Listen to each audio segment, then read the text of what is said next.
I'm going to read from a booklet about Judgment Day and the return of Jesus. Jesus won't announce his return. Wars will always happen. War doesn't mean the world is going to end right away. Before the end of the world, it will be nation against nation. There will be a disruption in trade so intense that food is scarce. Now we see that's already almost starting, because there are all these trade wars happening, and it's going to get worse. And when it gets worse, there will be little food anywhere. So my advice is start growing your own food. And if you live in the city, grow hydroponics food in your apartment or whatever it is you live in, because you're going to need to grow food. Look up how to grow aquaponics or hydroponics. And if you have land to grow food on, grow a garden, because food will be scarce. Diseases will be unstoppable. Earthquakes will be worldwide.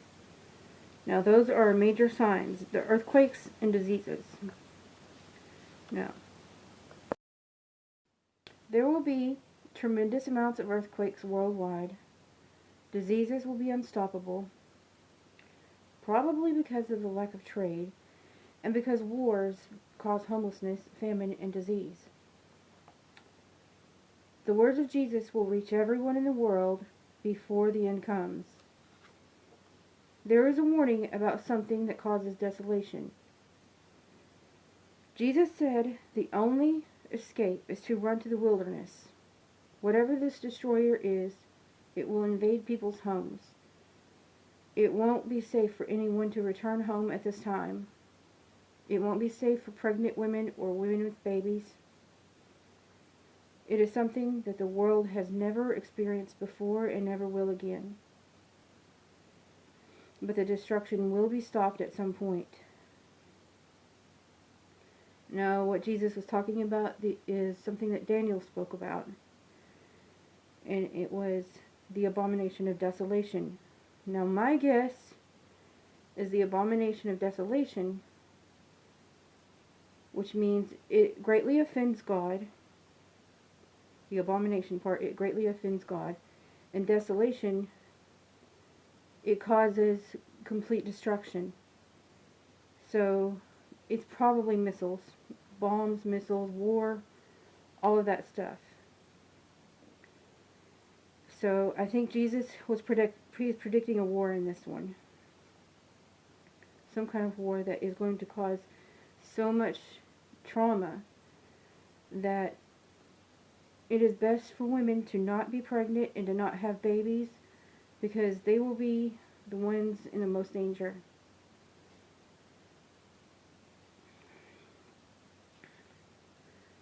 And also, the only safe place would be the wilderness at that point.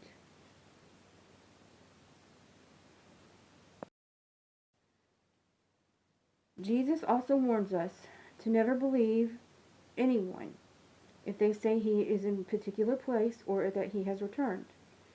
He makes it very clear that he won't announce his return. And when he does return to rescue people from the tribulation, he will return too fast for anyone to know where he came from. So if you've read your Bible, you know that Jesus said he will return as fast as a streak of lightning. So if someone says that they are Jesus, they are lying. If someone says that they are the Messiah returned, they are lying. Jesus will not announce his return, and there will be Antichrist, people pretending to be Jesus, but they're the liars, because Jesus said he will not announce his return, and he will return as fast as the streak of lightning. So remember that. Okay, here in Matthew chapter 24, I'm going to paraphrase for you. Jesus answered, "Be careful not to let anyone trick you. Many will come claiming to be the Christ, and many people will believe them. There will be rumors of wars, and many wars will happen. But don't worry. These things will pass. War doesn't mean the end of the world. Countries will rise in war up against each other. People in many places won't have access to food. There will be fast-spreading diseases killing people worldwide. There will be earthquakes all over the world in several places. This is the beginning of the end of the world. Many will be tortured and killed because they love me. People will be easily offended at each other, making everyone angry at one another, betraying one another, and hating each other. So what Jesus is saying is there will be no peace on earth. Everyone will be very hateful, or most everyone. Of course, the people that belong to Jesus won't be hateful. I'm sorry, just bear with me. I have allergies and I'm having a difficult time trying to read this. Jesus said there will be many prophets that are false, lying to people, and many people will believe their lies. And because sin is so common, people will forget how to love. Their hearts will be cold and hardened by the hate and the sin everywhere. But those that endure to the end, holding onto faith in God and into Jesus, will be saved at the end of the world. When the gospel of Jesus has been preached throughout the entire world for all nations to hear, then the end of the world will come. So, the major sign of Jesus returning is that his words are preached all over the world, and that's already happened. So, you watch out. Don't let yourself become cold-hearted, because most everyone will be cold-hearted. When you see the horrible thing of destruction standing in the middle of the holy place, as predicted by Daniel the prophet, if you are in Judea, run to the wilderness. If you are on your roof, don't bother climbing down into your house to get anything. If you are in your field, don't bother to run home to get your clothes. There won't be time. Those who are pregnant or nursing their babies in those days are in the most danger. Pray that you don't have to run during winter or during the Sabbath, because there will be suffering in the world so intense that nothing like that has ever happened to the world, and it will never happen again. So Jesus is saying that anyone in Judea is in the most danger. Now you look about what's going on now. The Middle East is having so much war, and they've been having war for decades now, and that's only going to get worse at the end of the world. And Jesus warns us that at some point the people in Judea, now look that up on a map and see where that is, and you'll know that this stuff has already started. He warns the people of Judea to run. Don't stay in their houses. Don't stay in the buildings, because it's too dangerous.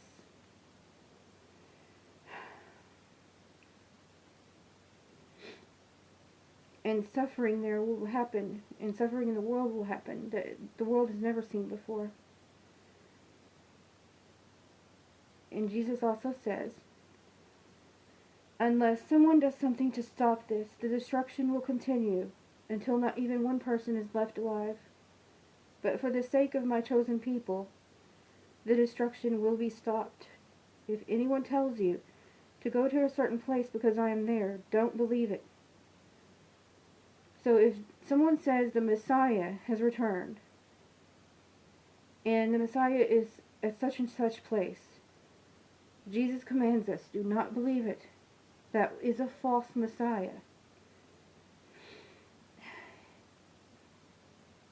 And do not trust that anyone knows where Jesus is, because he will return like a flash of lightning. He will return fast, and he will save his people. That's what the meaning of being saved truly is at the end of the world when Jesus saves his people. He rescues them. He will be the rescuer, rescuing them from what I call hell earth, or earth hell. You can call it either one.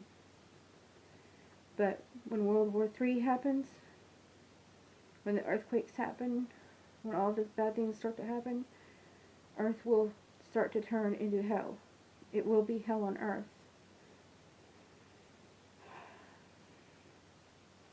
And Jesus said, and there will be many false Christs and false prophets that will show you signs and miracles, and even most of my followers will be deceived. So remember, I have warned you. Now this is Jesus speaking. I'm paraphrasing what Jesus said. Excuse me. If they say I am in the wilderness, don't go. If they say that I'm in some hidden place, don't go. Don't believe them.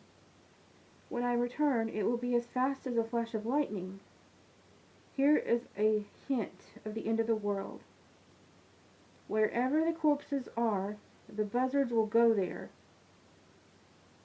Okay, I'm going to point out this thing about where the corpses are, there the buzzards will go.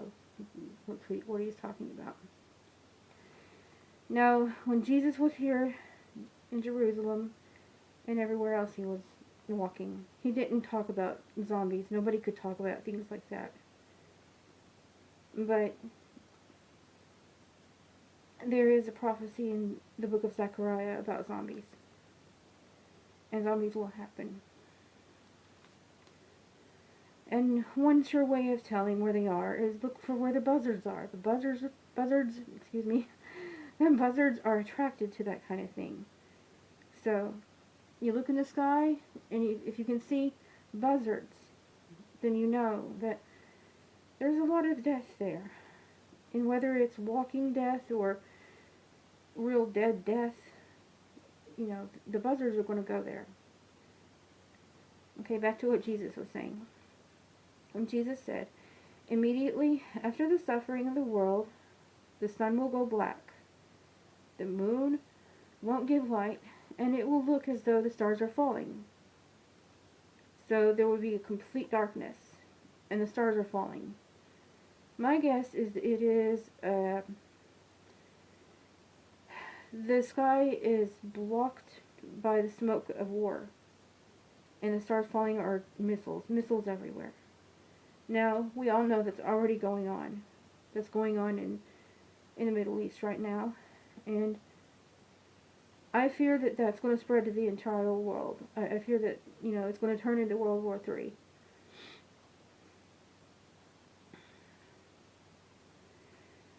So, let's go back to what Jesus is saying. It will be as if the heavens are shaking.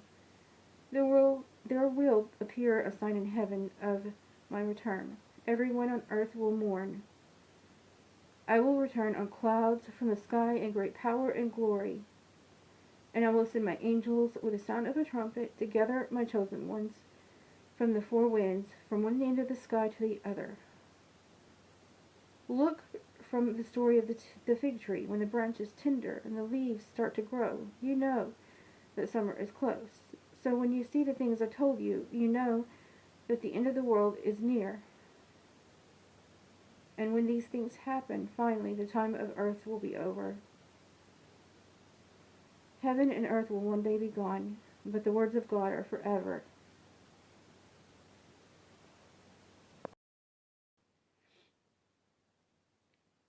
And Jesus also said this about the end of the world. He said, no one knows the exact day or hour of the end of the world. The angels don't even know. Only God in heaven knows. My return will be like during the days of Noah. While Noah was preparing for the flood, the rest of the world was too busy having fun, getting married, eating and drinking, and enjoying life so much they didn't care about God's warnings. And finally the day came that Noah entered the ark. The flood came and swept away everyone that didn't listen to God. And when I return, it will be like that. So Jesus was talking about Noah was a prepper. Now, I'm not going to say that all preppers are religious, because some of them aren't. But Noah was probably the first prepper, at least that we know about, that was a prepper completely driven by God. So we can tell by the news, and we can tell by what's going on in the world, that we need to prepare. We need to make sure that we have enough food, enough emergency supplies, enough protection. But if you are in Judea, like Jesus warned about,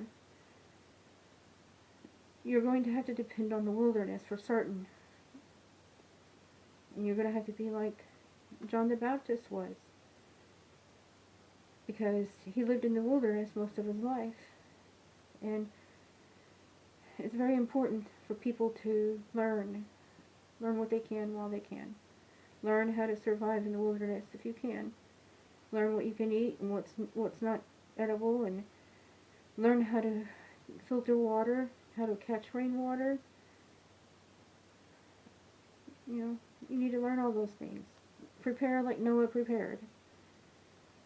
I don't know that you could build an ark, and I don't think it's going to flood the whole entire planet, but there will be floods, and there will be earthquakes, there will be droughts, famines and war, all those awful things.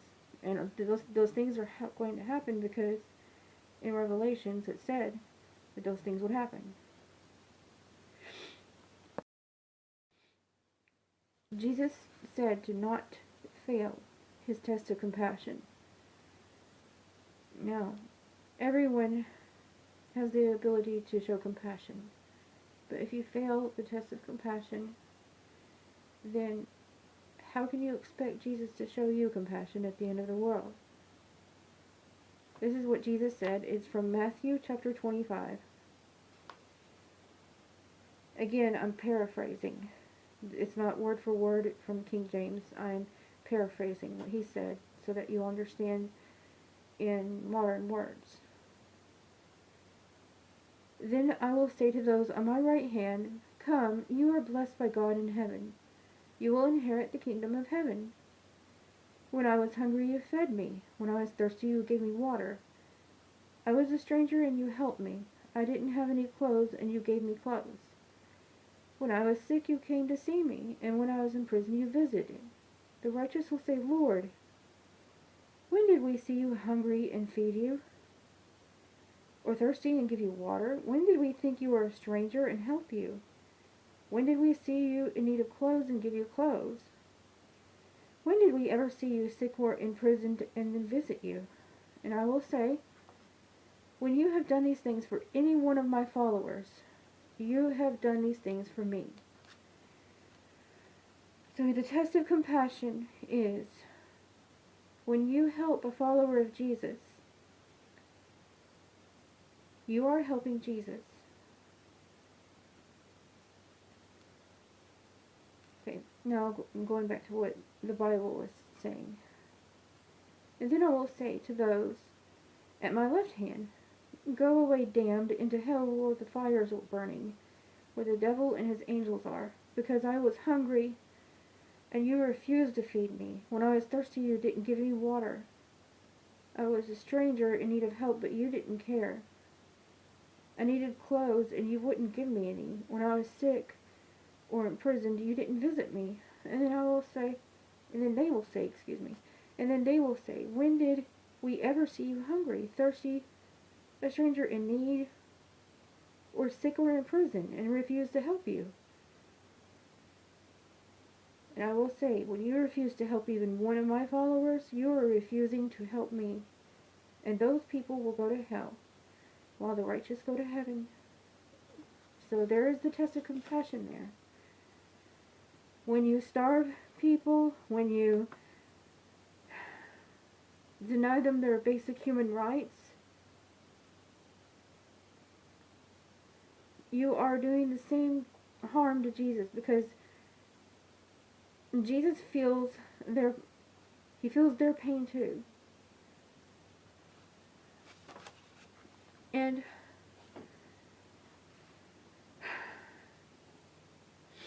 when they are sad, when people are suffering and are sad, Jesus, he feels the sadness. He knows what they're feeling. He's an empath. He can feel it. And especially when they are following his teachings. And I'm going to point out that not all Christians will follow his teachings. And there are people of other religions, non-Christian religions, that do follow Jesus' teachings, and they don't even know they're following him. It's because he teaches people to be good. And he teaches them the rules of God and heaven and how to be good. And the truly good people, they belong to Jesus, because in their hearts and souls, that's what they are. They are like him. And if you show cruelty to them, if you show cruelty to the humble, to the poor, to the weak, if you show cruelty to them, then you're damning yourself to hell, because Jesus said that you have to show compassion. You have to show mercy. You can't show hatred or just ignore the suffering of others. If there's something you can do to help them, then help them. Does your church or religious leader teach the teachings of Jesus, or do they teach their own teachings? Jesus said to be aware of your surroundings. He also mentions the evil thing without a soul will cause destruction, and we are to get away from it before it's too late. Okay, so here I'm paraphrasing again from the Bible. And let me look back here. It would be in Mark chapter 13 that I'm referring to. Jesus said, be aware of what people are saying. Don't let them lead you away from the truth. Many people will come and do things in my name. They will say that they are doing these things in the name of Christ, so as to teach their own doctrine instead of mine, and they will claim that it is my doctrine when it isn't. Many people will believe their lies. Some of them won't even know that their lies are coming out of their own mouths, because they are only repeating what they were taught by other people. But if those people would only read the scriptures, then they would learn what I truthfully said. So Jesus is telling us, whatever your religious leader is telling you, you need to check it. Check it in your Bible. Look up the teachings that Jesus gave to us in Mark, Matthew, Luke, and John.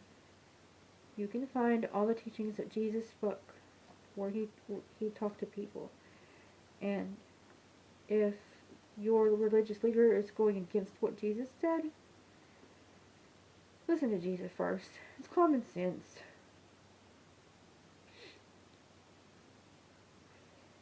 And a lot of these people, a lot of these religious leaders that will teach their own doctrine instead of what Jesus taught, a lot of it's because they went to college. They went to college to learn how to teach exactly a certain way. And if you look at how Jesus taught, he taught straight from all the things he learned on his own and straight from God. He didn't go to college. He didn't repeat what everyone else was saying. He taught straight from his heart.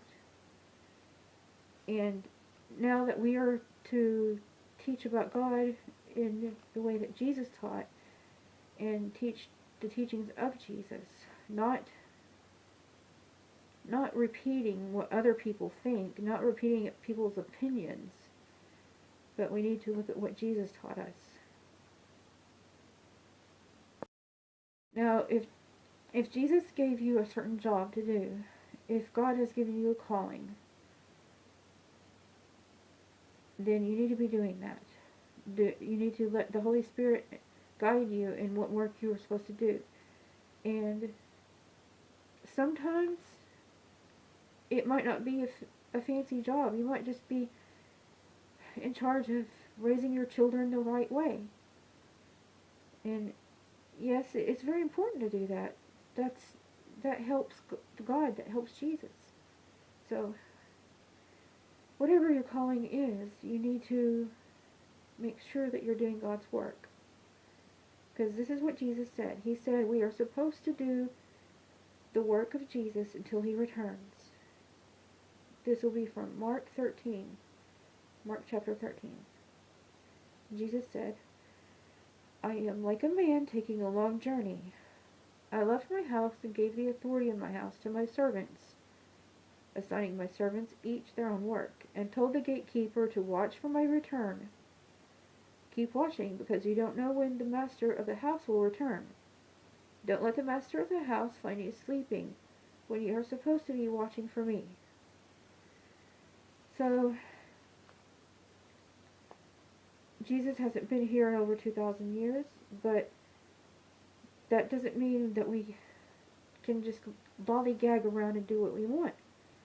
We have to do what Jesus commanded us to do, and to keep waiting for him. That's our job. Okay, when Jesus mentioned in the Bible that terrifying things will happen in the sky, so terrible and frightening that people on earth will die from the fear of seeing what was happening. And also he said that there will be extreme tsunamis and strange winds. So there you could also refer to the book of Revelations, because there will be asteroids hitting the oceans and the rivers and the lands of the earth, and that would probably be what's causing the tsunamis. Okay, remember earlier when I was talking about how at the end of the world and the wars in the Middle East are the beginning of the end of the world? That it will be dangerous for women to be pregnant or have young babies or young children. Okay, so I'm back to that subject. And written down here it says, in the end days it will be wise for women to not be pregnant. Women will want to be barren in the end days. People will be hiding inside the earth from what is happening. Okay, so I'm going to paraphrase this again and what Jesus said in the Bible. Jesus said to the women crying, daughters of Jerusalem, don't cry for me. Cry for yourselves and for your children. There will be days when people say that the women are blessed are the barren ones, unable to get pregnant, and the ones not nursing babies are blessed. Then people will beg the mountains and the hills to hide them from the horrors of the end of the world. For if things such as crucifying innocent people are done in the days of life and abundance, what cruel things will be done in the days of desolation? That's from Luke chapter 23. So, he's talking about the days of desolation. Now, the abomination of desolation, as I talked about before, that would be nuclear war, more than likely, but it could still be any kind of modern war. But it will cause complete destruction. Desolation means complete destruction. And people will be hiding in the mountains. They'll be hiding in caves. They'll be so terrified that they can't even hide in their own homes, because there's no homes left. And Jesus is warning us and telling us, us women, it's very wise for us women to try our best to not be pregnant or not have. I mean, if you already have children, of course you got to take care of them, but not try to get pregnant. Don't try to get pregnant if you see World War III has started. So, if World War III has started, it's very important to stay celibate, because you don't want to put your babies in danger. Pregnant women, they will be in danger, because they move slow. You need to make sure that you're able to run. Make sure you're able to get away and go to safety. So Jesus warned us to do, to do this, to be careful. Okay, I'm going to end this video with where Jesus said that the dead will rise. Now this is a paraphrase from the book of John, chapter 5. God has the power of life and has given me the power. He has given me the authority to judge souls, so don't think about it too much. Someday everyone in their grave will hear my voice. They will all resurrect from the dead. The good will be given eternal bodies of life. The evil will be given eternal bodies of damnation. So, there it is saying that the eternally damned will, in my opinion, I think they'll be zombies. That's what they're going to be. And if you read the scripture from Zechariah chapter 14, 12 through 13, I've mentioned that earlier too. That describes zombies. And it also says that it will be a judgment reserved for the damned. The damned would be people that follow Satan and his way of thinking, because it's not really all about your religion, it's about how you think. It's about, do you think the way Satan thinks, or do you think the way Jesus thinks? So, at the end of the world, when the judgment comes, pay attention to the way you think. Are you cruel, or are you compassionate? Now, I know you're not supposed to be dumb enough to show compassion to a murderer or a rapist or something like that. Of course, don't show compassion to them. That's not what we're talking about here. We're talking about show compassion to the suffering of others. To, if people need food, water, shelter, anything like that, show compassion to those that are good and those that want to be good and are trying very, very hard to be good. So no one can be perfect, but we can try. We can try our best. And people that run around hurting people and they don't care. People that run around, gossipers and people that plot to cause harm to other people. People that, things like that. They're not good people. They might even go to church, but if they're gossiping and if they're hypocrites, they're not good people. So, focus on being a good person and avoiding the evil people. Because those evil people, they're going to be given bodies of eternal damnation.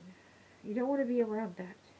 You don't want to have to be encountering any of that. So, if you want to avoid that, then just avoid evil people altogether. Okay, well, that's all about this Judgment Day booklet, and I will do another video later.